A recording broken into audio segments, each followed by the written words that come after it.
Jumpa kembali di Ngulik Alkitab. Saya, Pendeta Mestika Hulu, akan memandu bincang kita dalam Ngulik Alkitab ini. Kali ini kita akan mengulik Yohanes pasal 20 ayat 19 sampai 23 dengan tema Yesus yang bangkit yang memberdayakan. Untuk mengulik teks ini telah bergabung bersama kita via Zoom ada Bapak Pendeta Nathanael Setiadi. Halo Pak, apa kabar di sana? Baik, sehat Pendeta Mestika. Salam sehat buat para sahabat Ngulik Alkitab. Salam sehat dan terima kasih telah menjadi narasumber Ngulik Alkitab kembali ya Pak. Ya. Sahabat, Bapak Pendeta Nathanael Setiadi saat ini melayani sebagai pendeta jemaat dengan basis pelayanan di GKI Kayu Putih dan juga beliau sebagai Sekretaris 2 BPMSW GKI Sinwil Jabar. Jadi kita bersyukur ya beliau masih meluangkan waktu bersama kita di Ngulik Alkitab. Sahabat, program Ngulik Alkitab diadakan sebagai sarana bagi kita untuk belajar, mendalami kitab suci dan melihat apa yang menjadi relevansinya dalam kehidupan kita sehari-hari. Para sahabat, tentu saja dengan senang hati kami ajak untuk berinteraksi, memberikan komentar melalui kolom yang tersedia. Kita akan memulai ulikan kita ini dan doa akan dipimpin oleh Bapak Pendeta Nathanael. Silakan Bapak. Mari kita berdoa. Bapa dalam sorga, kami sungguh bersyukur pada malam ini kami boleh berkumpul kembali dalam acara Ngulik Alkitab.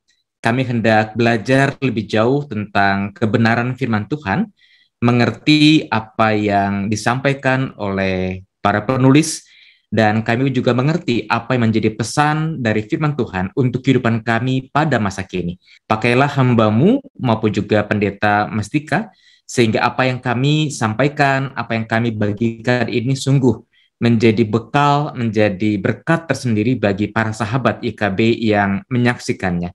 Kami serahkan ya Bapa, percakapan kami dari awal hingga akhirnya hanya ke dalam nama Tuhan kami, Yesus Kristus, firman hidup yang telah bangkit. Amin. Saya akan membaca Injil Yohanes pasal 20 ayat 19 sampai 23. Silakan juga para sahabat tentu saja dengan Alkitab masing-masing.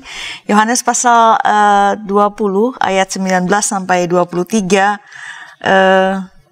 Lembaga Alkitab Indonesia memberikan judul Yesus menampakkan diri kepada murid-muridnya.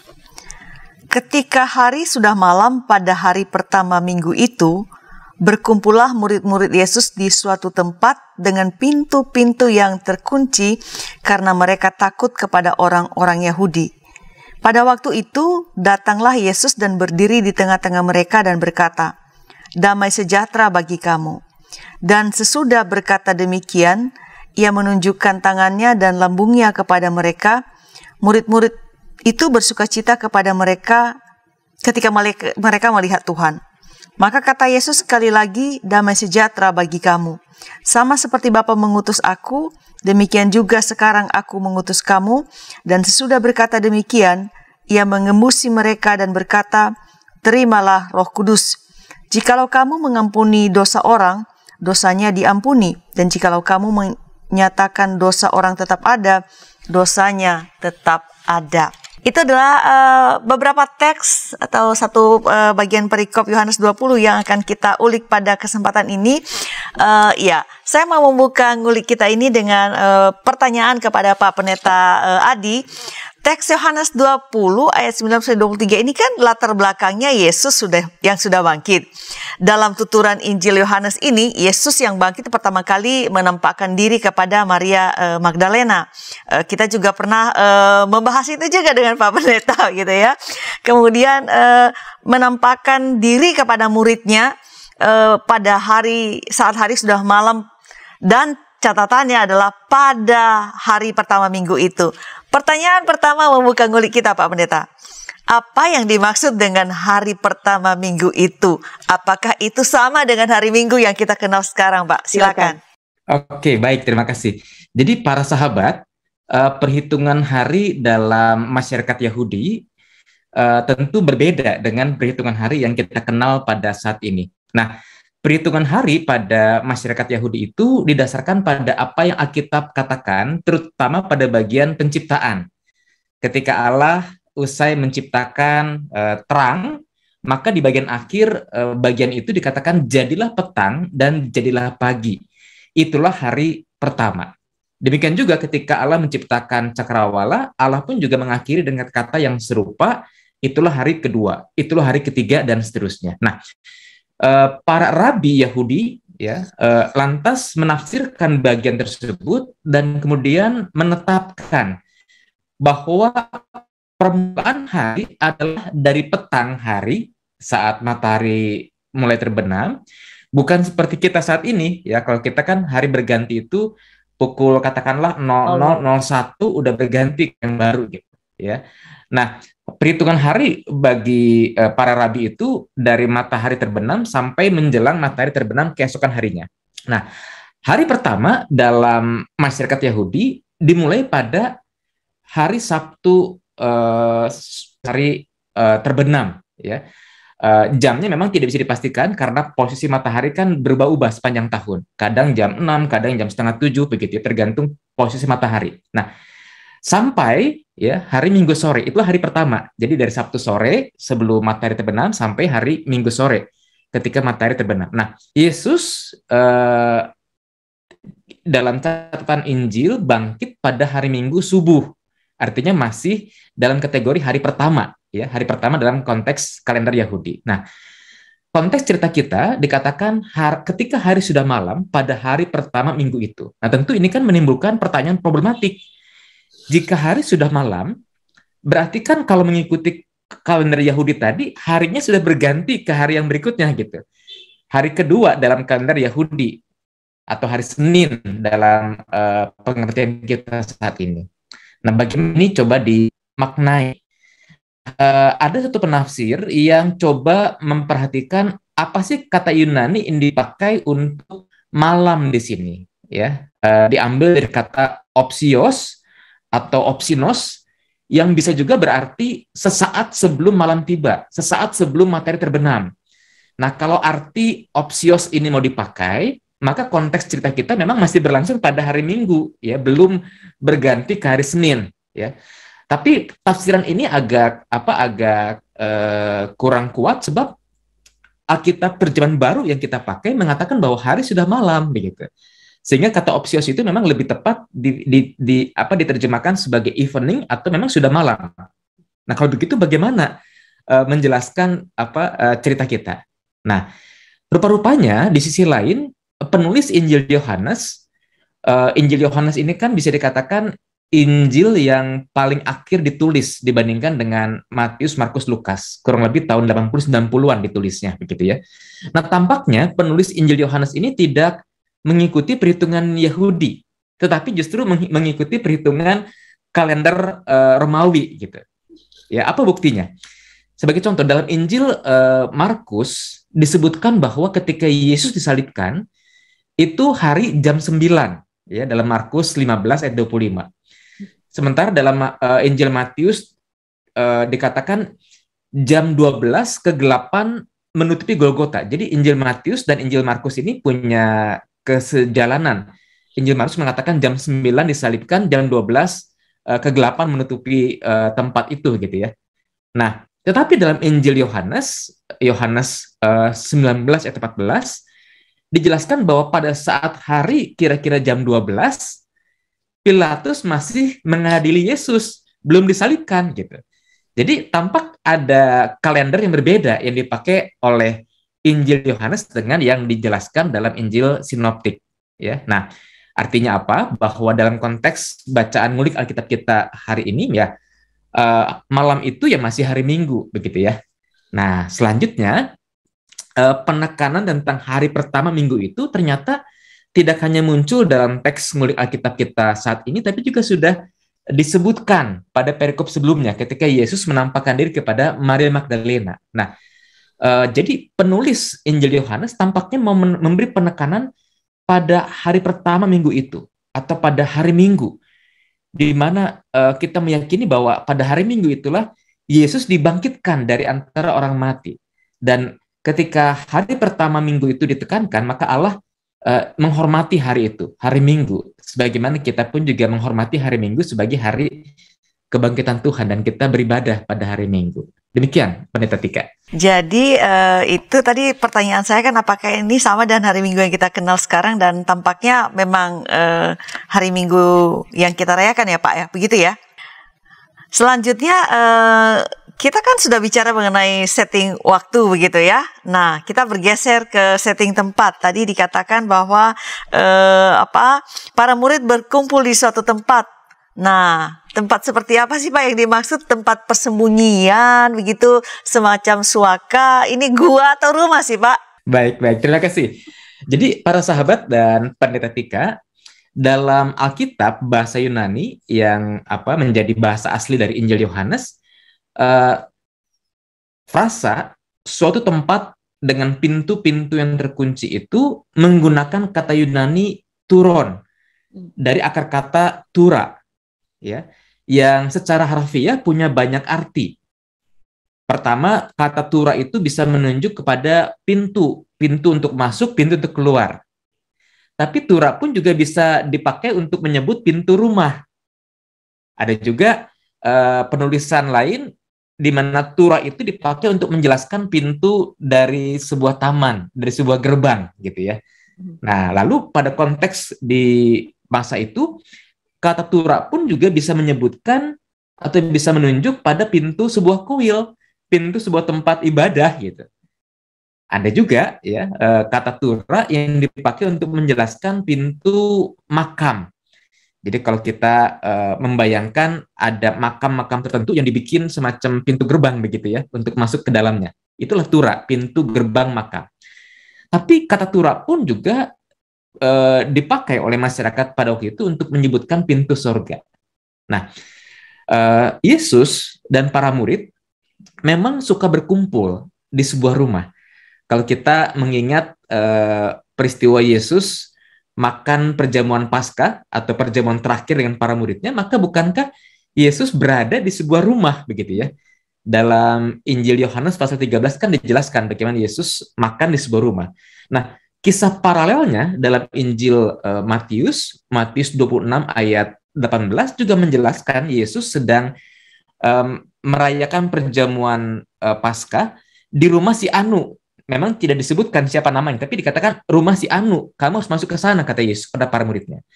Sementara dalam Injil sinoptik lainnya, Injil Markus dan Lukas, tidak disebutkan rumah siapa, tapi ada tanda-tanda dari Yesus. Ikutilah seorang membawa kendi, nah kemana orang itu masuk, disitulah kita akan mengadakan perjamuan Paskah, kata Yesus. Jadi, rumah memang adalah sebuah tempat yang biasa dipakai oleh Yesus dan para murid untuk berkumpul. Lalu ada juga kisah-kisah dalam Injil Yohanes sebagai contoh, Yohanes pasal 12 ketika Lazarus wafat, lalu Yesus datang ke Betania, Yesus pun juga mampir ke rumah Lazarus, Marta dan Maria ya untuk merayakan kebangkitan Lazarus maupun juga Lazarus mengadakan perjamuan bagi Yesus begitu. Jadi Yesus memang akrab dengan rumah baik di Yerusalem maupun juga di Betania. Betania ini kota yang tidak jauh letaknya dari Yerusalem. Tapi dalam teks ngulik Alkitab ini kita memang tidak cukup jelas mendapatkan informasi apakah tempat yang diisi oleh para murid ini adalah rumah atau makam atau kuil. Kita nggak tahu persis. Yang pasti adalah tempat itu menjadi tempat persembunyian. Tempat itu bisa ditutup, dikunci pintu-pintunya begitu. Ya, jadi kita memang tidak bisa memastikan persis ini rumah atau ini kuil, ini gua, nggak tahu pasti. Yang pasti adalah para murid sedang bersembunyi, sehingga tempat itu dikatakan terkunci begitu ya. Baik, kita akan melanjutkan ulikan kita setelah pesan-pesan berikut ini.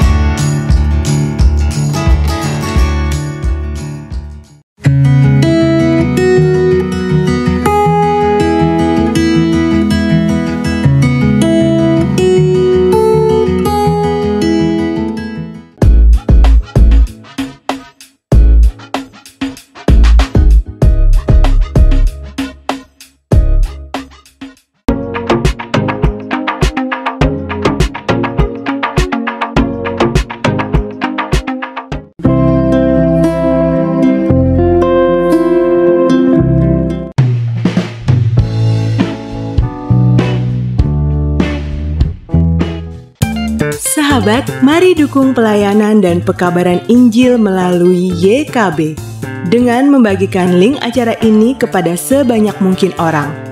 Dukungan juga dapat saudara lakukan dengan mentransfer dukungan finansial ke rekening BCA ke nomor 450 305 2990 450 305 2990 atas nama Yayasan Komunikasi Bersama.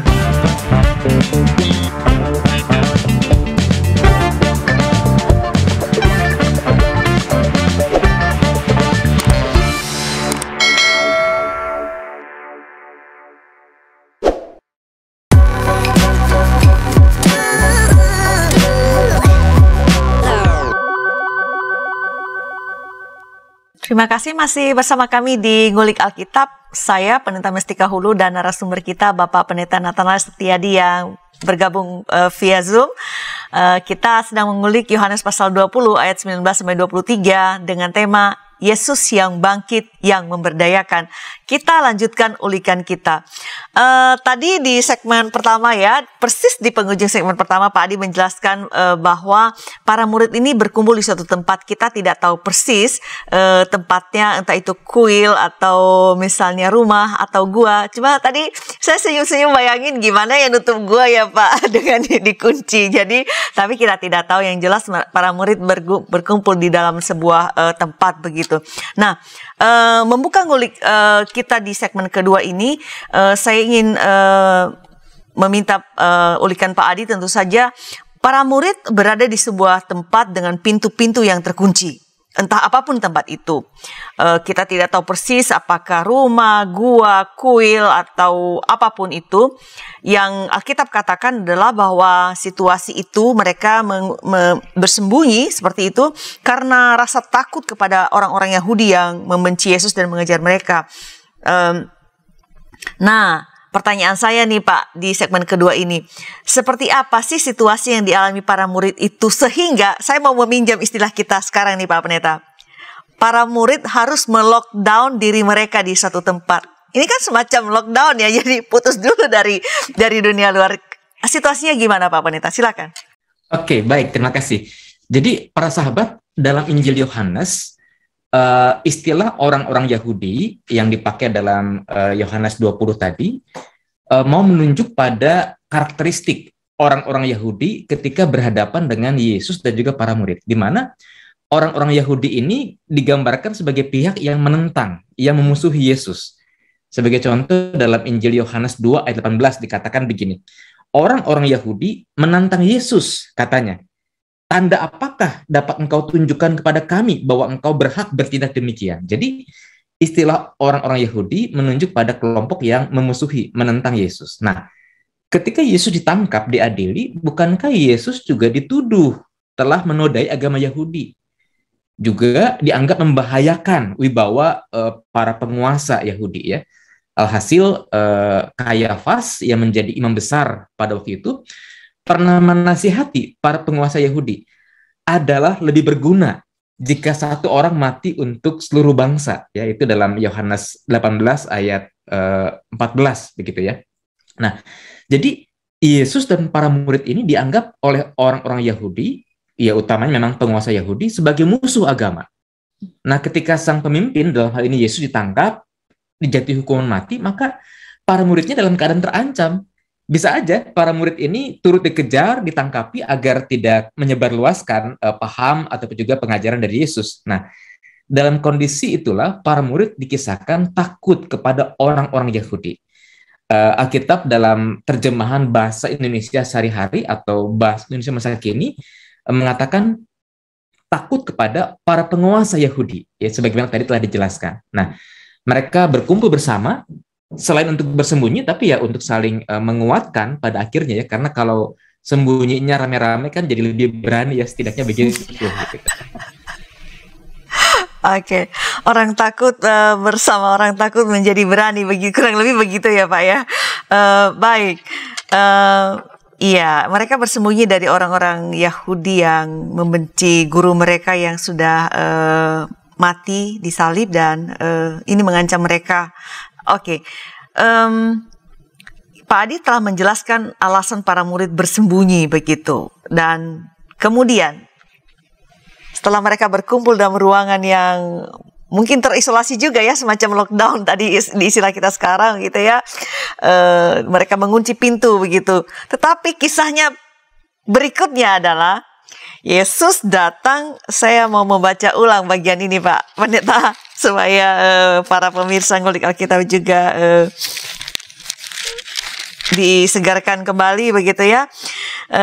Dalam ayat 19, ketika hari sudah malam pada hari pertama minggu itu, berkumpullah murid-murid Yesus di satu tempat dengan pintu-pintu yang terkunci karena mereka takut kepada orang-orang Yahudi.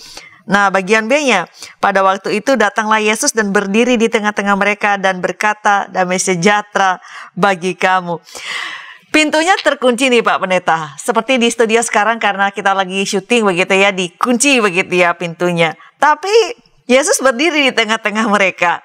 Ini gimana kejadiannya Pak? Satu sisi para murid bukannya tambah ketakutan Pak, tiba-tiba di ruang tertutup ada satu sosok berdiri yang selama ini justru membuat mereka, ini kenapa kok begini? Silakan Pak Pendeta. Kalau saya membayangkan ada di tempat yang sama dengan para murid dan mengalami peristiwa Yesus tiba-tiba hadir, ya tentu akan terkejut dan tambah takut begitu ya, karena ada orang yang tiba-tiba muncul di tengah-tengah begitu ya. Nah, syukurlah bacaan Injil tadi lantas melanjutkan bahwa Yesus yang hadir itu segera berkata, damai sejahtera bagi kamu, dan langsung menunjukkan tangan dan lambungnya yang berlubang karena disalib. Nah, sapaan damai sejahtera bagi kamu dalam bahasa Ibrani adalah Shalom Aleichem. Ini sebenarnya sama artinya dengan Assalamualaikum dalam bahasa Arab ya. Artinya damai sejahtera bagi kamu. Nah, sapaan ini sangat akrab di telinga para murid dan memang lazim di antara orang-orang Yahudi. Nah, para murid semakin sadar bahwa sosok yang tiba-tiba hadir ini bukan orang asing, bukan orang yang akan menangkap mereka, tapi Tuhan sendiri begitu, karena Yesus menunjukkan tangan dan lambungnya yang berlubang ya. Pada akhirnya ketakutan itu berganti dengan satu sukacita ya, ketika mereka para murid melihat Tuhan yang bangkit. Ini masih menyisakan rasa penasaran di hati saya nih Pak Pendeta. Tuhan Yesus hadir, yang Tuhan Yesus sudah bangkit itu, sudah menampakkan diri kepada Maria, hadir di dalam tempat yang terkunci. Masih terasa horornya Pak Pendeta. Jadi, nah pertanyaan saya berikutnya ke Bapak, apakah itu berarti Tuhan Yesus tuh menembus pintu ya? Kan kalau kita lihat film-film ya, itu agak horor begitu. Nah, sementara Yesus masih bisa menunjukkan dia bisa menembus bukannya pintu berarti ya, artinya dia bisa hadir dalam ruangan yang terkunci gitu. Kita tidak tahu bagaimana itu kejadiannya, tetapi kemudian dia menunjukkan tangannya dan lambungnya yang berlubang itu. Nah, bagaimana kita bisa memahami ini? Apakah cara untuk membantu kita memahami bahwa ini nyata walaupun ini juga tidak masuk akal? Gimana Pak Pendeta? Para sahabat dan juga Pendeta Tika, memang kisah ini agak sulit juga ya untuk dijelaskan. Bukan hal yang mudah untuk dijelaskan. Tapi begini, pastinya begini. Tubuh kebangkitan Yesus yang dilihat oleh para murid tidaklah sama lagi dengan tubuh Yesus ketika ia disalibkan. Ketika Yesus mati, yang bisa berdarah, yang bisa terluka begitu ya. Tubuh kebangkitan Yesus bagaimanapun adalah tubuh yang mulia. Atau ada yang mengatakan itu tubuh rohani begitu. Yang hakikatnya itu berbeda dengan tubuh jasmani kita yang masih bisa fana, yang bisa mati begitu ya, bisa terluka. Nah, tentang tubuh kebangkitan Yesus atau tentang tubuh kebangkitan kita ya, kita kan percaya pada kebangkitan orang mati, itu ada dalam pengakuan iman rasuli. Nah, tentang hal itu Paulus menjelaskan secara panjang lebar dalam 1 Korintus pasal 15 ya, tentang tubuh kebangkitan manusia. Nah, tentu saya tidak akan ngulik Alkitab bagian ini karena rasanya akan jadi bacaan ngulik Alkitab sendiri begitu ya, 1 Korintus 15. Nah, kembali pada percakapan kita tentang tubuh kebangkitan Yesus, saya ingin mengutip apa yang dikatakan dalam Filipi 3 ayat 20 dan 21. Karena kewargaan kita adalah di dalam sorga. Dan dari situ juga kita menantikan Tuhan Yesus Kristus sebagai juru selamat yang akan mengubah tubuh kita yang hina ini, sehingga serupa dengan tubuhnya, nya huruf besar, yaitu Kristus, yang mulia. Menurut kuasanya yang dapat menaklukkan segala sesuatu kepada dirinya. Jadi, tampak jelas di sana bahwa ada dua hakikat tubuh manusiawi yang fana, yang bisa terluka, yang bisa sakit, yang bisa berdarah, yang bisa mati, tapi ada tubuh kebangkitan yang mulia gitu. Jadi hakikat tubuh kebangkitan Yesus tidak lagi sama dengan tubuh ketika Yesus dilahirkan oleh Maria. Ketika Yesus mati dan disalibkan dan mati dikuburkan. Kurang lebih demikian, Pendeta Tika dan para sahabat. Baik, tadi saya mendengar Pak Pendeta mengatakan ada semacam bahan tambahan ya yang bisa jadi ngulik Alkitab. Saya akan mengingat itu dan mencatatnya kalau nanti pas teks 1 Korintus 15, berarti sudah ini tanda kesediaan mengulik rasanya dan ada bahan. Oke, kita akan lanjutkan pembahasan kita mengenai Injil Yohanes 20 ayat 19 sampai 23 ini, begitu ya. Semula para murid ini dalam ketakutan. Ketakutan itu kalau kita sekarang karena di masa mengalami pandemi di 2 tahun terakhir ini kita mengenal istilah lockdown begitu.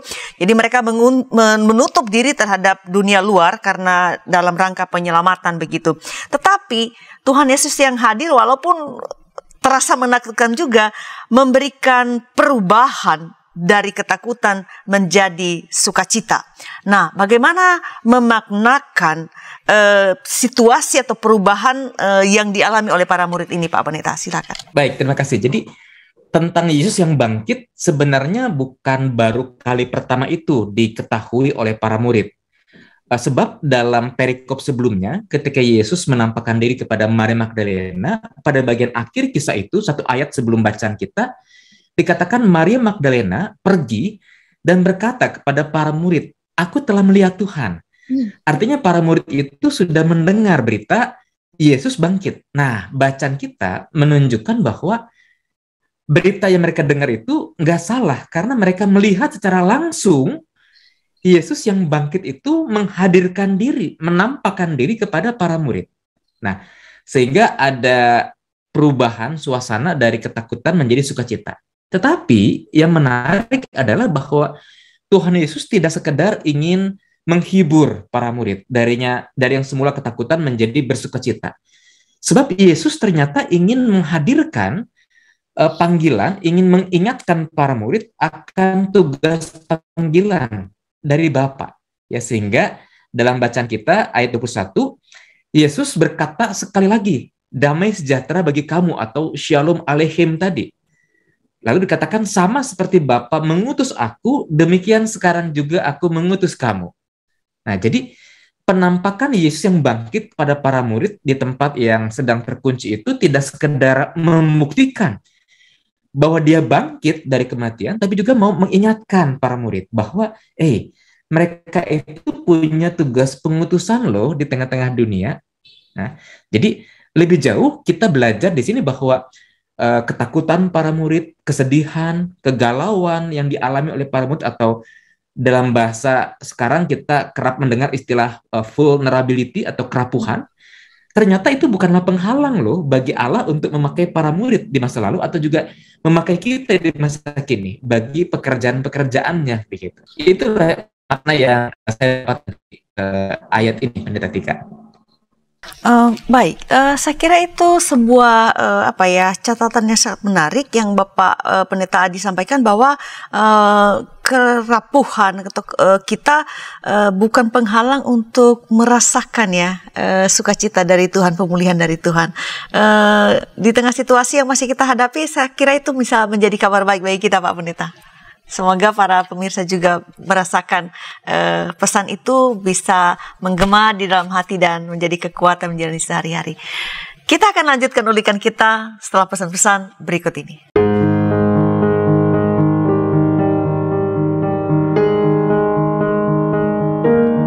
Sahabat, kami mengucapkan terima kasih karena sudah menjadi mitra pekabaran Injil di channel YouTube YKB GKI TV. Untuk mempermudah sahabat berlangganan dan menyaksikan program renungan berbahasa daerah, maka pada bulan November ini kami membuat channel YouTube YKB berbahasa daerah. Channel ini khusus diisi program-program berbahasa daerah yang ada di Indonesia. Diingat ya sahabat, mulai bulan ini program seperti Bahasa-Bahasa Dede Bahasa Nias, Palam Oroha Bahasa Toba, Pepalem Pusuh Bahasa Karo, Pamalas Uhur Bahasa Simalungun, Pepalem Ate Bahasa Pakpak Daeri, Pani Ismanah Bahasa Sunda, Pangayeming Manah Bahasa Jawa, Panadoh Ati Bahasa Dayak Ahe, Penyadingan Atei Bahasa Dayak Ngaju, Piranai Atei Bahasa Dayak Maanyan, Umpama Tana Pena Bahasa Toraja, Papan Sungai Naunga Bahasa Talaut, Pakateno Unaung Bahasa Siau, Mari Kasagar Hati Bahasa Kupang, Pamaringu Eti Bahasa Sumba, Mapalolinekaf Bahasa Timur, dan bahasa daerah lainnya akan tayang di channel YouTube YKB Berbahasa Daerah. Jangan lupa subscribe dan tekan tanda lonceng untuk mendapatkan informasi video terbaru di channel YouTube YKB Berbahasa Daerah. Terima kasih, Tuhan Yesus memberkati.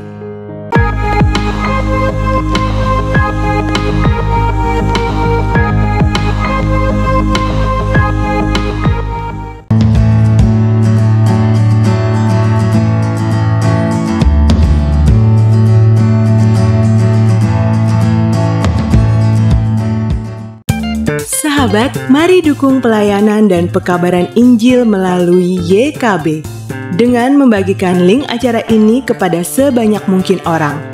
Dukungan juga dapat saudara lakukan dengan mentransfer dukungan finansial ke rekening BCA ke nomor 450 305 2990 450 305 2990 atas nama Yayasan Komunikasi Bersama.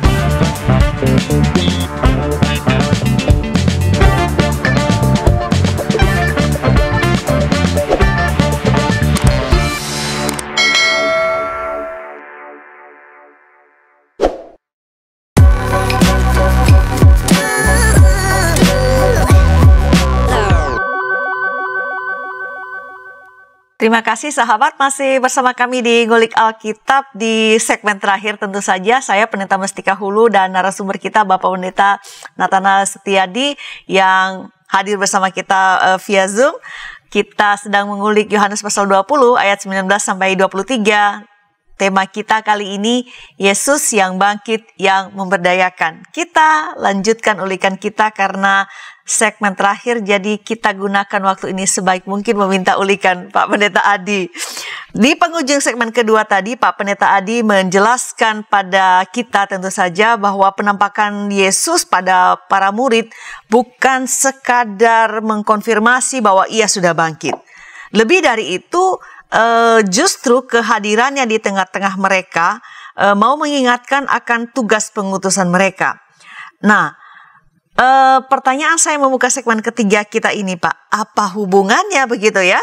Dia mengucapkan 2 kali, salam damai sejahtera bagi kamu. Kita juga akrab ini di gereja ya, yang diucapkan Yesus saat itu. Dan dia, seperti saya katakan barusan, mengucapkan itu 2 kali. Kalau lebih dari sekali, biasanya orang bilang ini penting. Nah, jadi gimana nih maksudnya Pak, salam itu? Iya, baik, terima kasih. Jadi para sahabat, kalau kita lanjutkan bacaan ngulik Alkitab kita ke perikop selanjutnya, maka di situ pun dalam Yohanes 20 ayat 24-29, Yesus juga menyapa Thomas yang dalam bacaan kita pangan itu, 8 hari kemudian Thomas hadir, Yesus kan menampakkan diri lagi. Nah, Yesus yang menampakkan diri juga menyampaikan sapaan yang sama, ya, Shalom Aleichem atau damai sejahtera bagi kamu. Jadi total ada 3 kali Yesus berkata demikian kepada para muridnya, ya. Nah, jadi 3 kali ini mau menegaskan bahwa sapaan ini bukan sapaan salam biasa, ya. Kata Shalom Aleichem kan itu bagian percakapan yang sehari-hari dari antara orang Yahudi, tapi Yesus menyapa demikian kepada para murid ini bukan sekadar sapaan biasa, tapi ada makna yang dalam di sana. Apa maknanya? Nah, kata damai sejahtera diambil dari kata Yunani eirene, yang artinya serupa dengan kata Ibrani shalom, yang berarti damai, sejahtera, dan juga selamat. Ya. Nah, dalam Alkitab, ketika ada penelitian terhadap penggunaan kata shalom dan eirene, membawa kita pada pengertian bahwa ternyata yang namanya damai sejahtera, yang namanya keselamatan itu tetap memiliki 4 dimensi. Apa saja 4 dimensi itu? Pertama, Shalom atau Irene itu menunjuk pada dimensi spiritual. Bagaimana manusia sebagai ciptaan Tuhan perlu membangun hubungan yang terpusat kepada Allah. Dalam bahasa iman Kristen, Allah itu disebut sebagai Allah Tritunggal. Nah, bagaimana hubungan kita terpusat kepada Allah Tritunggal, sehingga kita mengerti siapa diri kita, kita mengerti apa makna hidup kita. Nah, disitulah kita merasakan damai sejahtera, karena kita mengerti apa yang Sang Pencipta kita inginkan bagi kita. Nah, dimensi kedua dari damai sejahtera adalah dimensi moral. Kita tahu apa yang Tuhan mau, maka kita mengerti apa yang benar. Kita mengerti apa yang tidak seharusnya kita lakukan. Dan kita tergugah melakukan apa yang benar. Ya, contoh misalkan kalau kita melakukan sebuah dosa, kesalahan, dalam hati kita pasti merasa gelisah. Kita merasa nggak damai sejahtera. Tapi sebaliknya kalau kita melakukan kebenaran, kita merasakan tentram, damai sejahtera. Itulah Shalom yang dihadirkan Allah. Nah, dimensi ketiga dari Shalom atau Irene adalah dimensi relasional. Bagaimana hubungan yang terpusat kepada Allah juga harus mewujud dalam relasi kita dengan sesama, gitu ya, sehingga ada gambar salib yang kita kenal.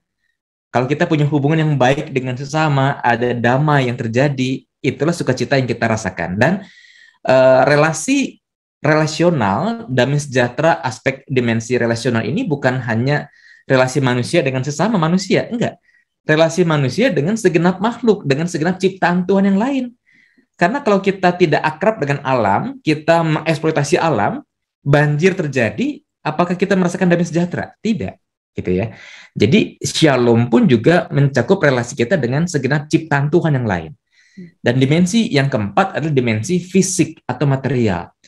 Ya, misalkan ketika Yusuf, anak Yakub, ini tokoh Perjanjian Lama, sudah jadi penguasa di Mesir, lalu kedatangan saudara-saudaranya ke Mesir untuk membeli gandum begitu, dia tahu persis ini abang-abangnya gitu. Maka dia bertanya, selamatkah ayahmu yang tua itu? Nah, kata selamatkah itu kan pakai kata Shalom.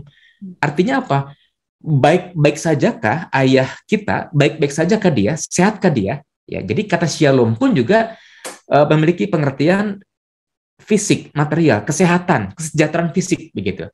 Itu sebabnya Yesus dalam karya pelayanannya, dia juga menyembuhkan orang sakit, memberi makan orang banyak, dan sebagainya. Nah, jadi dengan kata-kata damai sejahtera bagi kamu atau Shalom Aleichem dalam bahasa Ibrani, Yesus mau mengingatkan para murid agar mereka dapat mengalami damai sejahtera Allah yang penuh. Tidak lagi dikuasai ketakutan, mereka tahu ada Tuhan yang berkuasa, mereka pun juga punya panggilan untuk berkarya bagi sesama, sehingga mereka betul-betul dipersiapkan untuk tugas pengutusan yang Yesus harapkan dari mereka. Demikian makna Shalom Aleichem yang Yesus sapa kepada para muridnya, Pendeta Tika. Tuhan ingin para murid mengalami damai yang penuh. Lalu Pak Pendeta, apa kaitan salam itu dengan para murid yang sedang di dalam, masih ketakutan walaupun sudah mulai ada sukacitanya, tapi masih ada takut sebetulnya, karena dunia di mana mereka hidup ini kan ya masih penuh dengan permusuhan. Jadi apa kaitan salam itu dengan mereka Pak Pendeta? Ya, betul-betul. Jadi dengan sapaan yang sudah akrab di telinga para murid itu, ya Shalom Aleichem, damai sejahtera bagi kamu, maka Yesus hendak menegaskan bahwa para murid itu harus keluar dari ketakutan yang ada. Ya, pintu-pintu masih terkunci begitu ya. Sebab ketakutan yang mereka rasakan pada gilirannya menjauhkan mereka dari Shalom Allah tadi, dari damai sejahtera yang Allah ingin hadirkan bagi para murid. Nah, sekaligus Yesus ingin mendorong para murid untuk menyadari bahwa Shalom itu adalah misi Allah, menghadirkan damai sejahtera, menghadirkan keselamatan, sesungguhnya adalah misi Allah bagi dunia yang dititipkan oleh Yesus kepada para murid untuk dilanjutkan. Ya, sehingga Yesus yang bangkit mau memulihkan keadaan para murid yang sedang dalam ketakutan sehingga mereka mengalami kembali damai sejahtera. Nah, mereka yang mengalami damai sejahtera lantas tergugah untuk membawa berita damai sejahtera itu kepada dunia di mana mereka diutus. Itu makna salam yang disampaikan Yesus. Baik, jadi salam itu untuk menggugah para murid untuk menyadari, pertama-tama mungkin menyadari ya Pak, dan bahwa mereka memiliki misi dan mengerjakan tugas pengutusan itu. Nah, pertanyaan saya selanjutnya nih, apakah itu sebabnya Tuhan Yesus mengembusi para murid dengan Roh Kudus? Saya baca ayat 22 ya Pak, sebelum Bapak memberikan ulikan Bapak. Dan sesudah berkata demikian, sudah mengucapkan damai sejahtera itu, ia mengembusi mereka dan berkata, terimalah Roh Kudus. Dan saya lanjutkan ayat 23, jikalau kamu mengampuni dosa orang, dosanya diampuni, dan jikalau kamu menyatakan dosa orang tetap ada, dosanya tetap ada. Apakah untuk itu Yesus memang memberikan atau mengembusi para murid ini dengan Roh Kudus? Jadi betul para sahabat, karena Yesus menghendaki para murid untuk membawa misi Allah, menghadirkan damai sejahtera kepada dunia, maka Yesus memperlengkapi para murid dengan Roh Kudus, ya, menghembusi mereka dengan Roh Kudus. Nah, pada bagian ini, para sahabat, kita tidak perlu mempertentangkan cerita ini, cerita bahan murid Alkitab, dengan apa yang diceritakan dalam Kisah Rasul pasal 2, Pentakosta.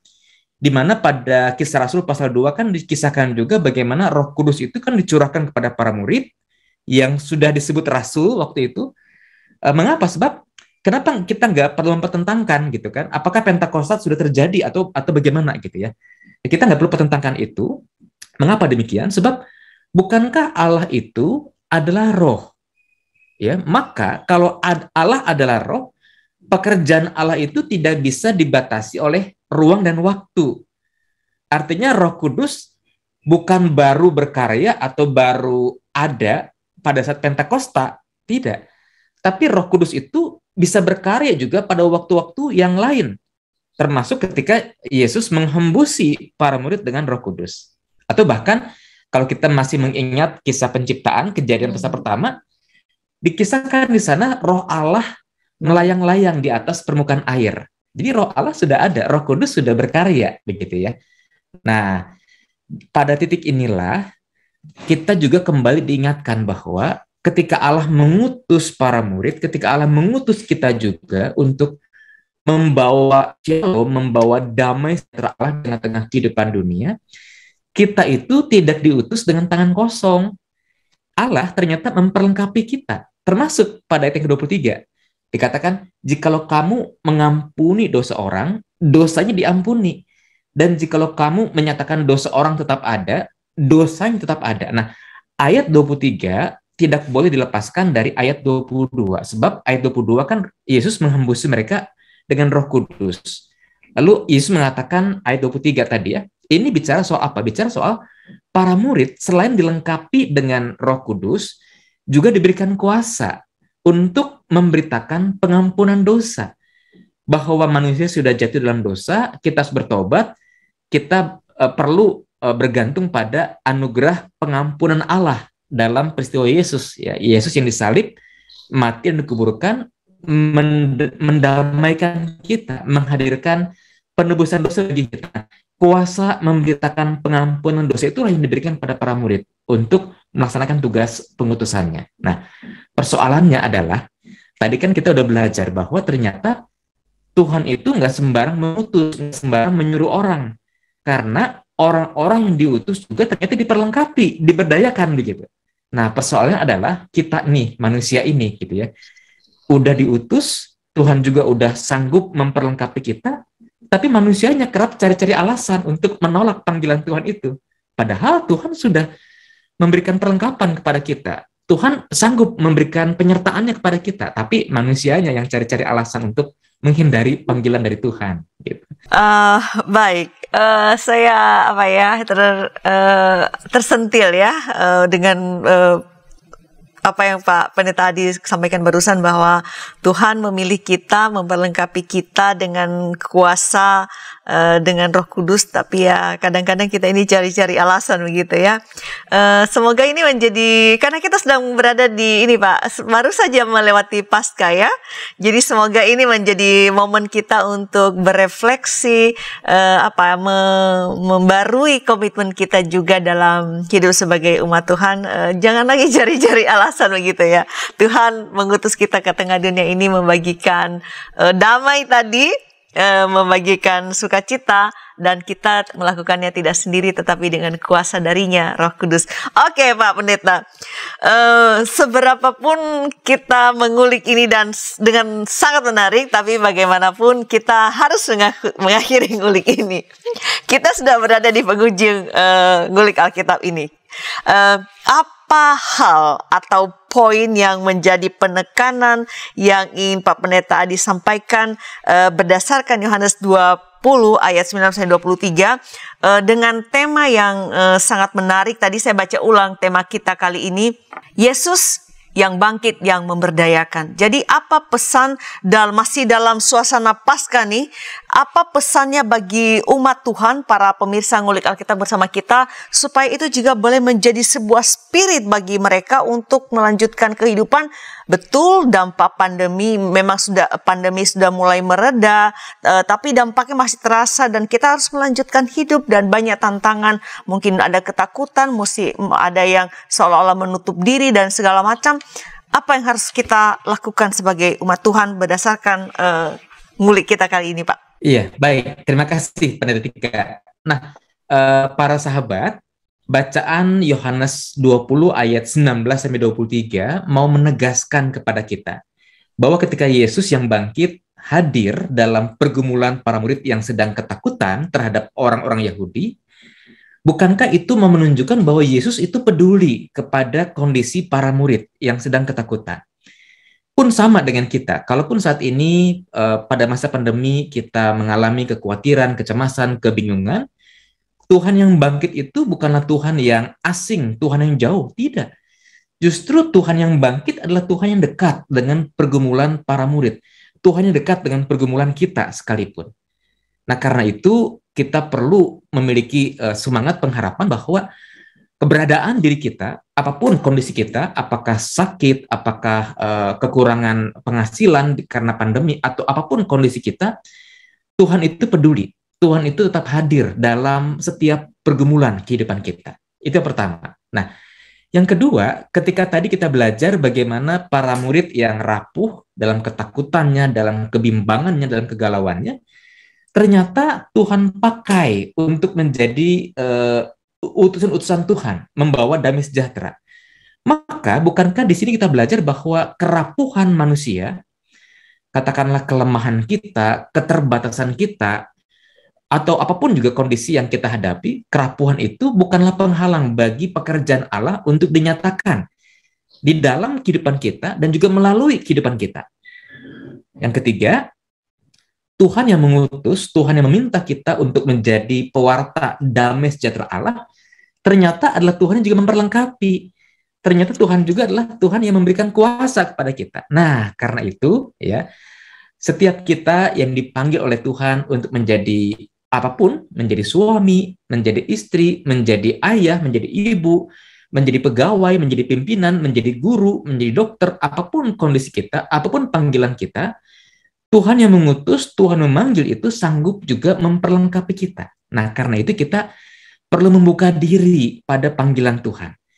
Sehingga kita bisa menerima kepenuhan anugerah, kepenuhan perlengkapan yang Tuhan sediakan bagi kita untuk kita melakukan tugas pengutusan Tuhan, membawa damai sejahtera Allah di tengah-tengah dunia.